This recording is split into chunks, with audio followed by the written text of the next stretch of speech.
Adakah sebab kita bela kucing dapat menolong kita ke syurga?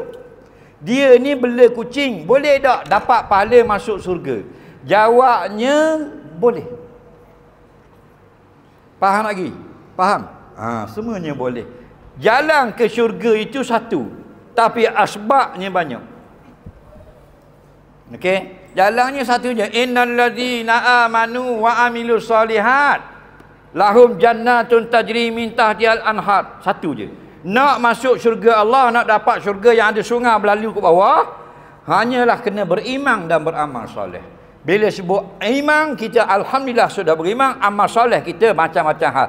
Ada orang masuk syurga banyak solat sunat. Ada orang masuk syurga banyak sedekah. Ada orang masuk syurga banyak tolong orang. Ada orang masuk syurga sebab menghalalkan hutang orang. Ada orang sebab mati syahid. Ada orang begitu begini-begini. Ada orang dapat syurga Allah beri minum anjing yang dahaga. Mung kucing ni anjing. Dalam kitab-kitab hadis Sahih Ibn Hibban, Mu'jam Tabarani, seorang pelacur Bani Israel. Bani Israel ni orang lawa lah. Kalau kita pergi tengok di Israel tu adalah. Nak di Lubang pun ada, di Jordan pun ada, sampai di Syria masih ada. Hidung ni macam nyakut baju hidung. Bani Israel, keturunan Nabi Ishaq, Nabi Yakub, Nabi Yusuf. Faham? Mata biru sebelah, hijau sebelah, mata perpaduan ummah. Pipi merah pipi ni. Nampak? Comel-comel belakang. Bani Israel. Allahu Rabbi. Dia ni pelacur. Bukan berzina. Berzina lain. Pelacur lain. Berzina sekali-sekala. 4-5 bulan berzina kali. Terikut nafsu. Betul tak? Pelacur sehari 3 kali. Hari-hari jual tubuh dengan berzina. Faham lagi? Lagi parah. Dia pergi nak minum di satu telaga. Faham?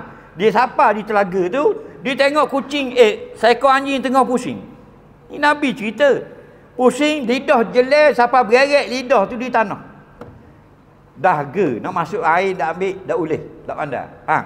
Lalu puang ni jungan nak ambil air, dak sapa. Bila dak sapa, diikat selendang dia tu dengan kasut dia.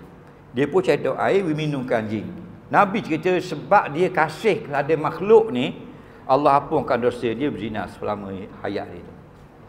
Jadi tu anjing buat baik pun Allah beri kebaikan, apatah lagi kalau kucing. Faham? Apatah lagi kalau kita buat baik ke ibu bapa kita. Apatah lagi kalau kita buat baik ke anak yatim, betul tak?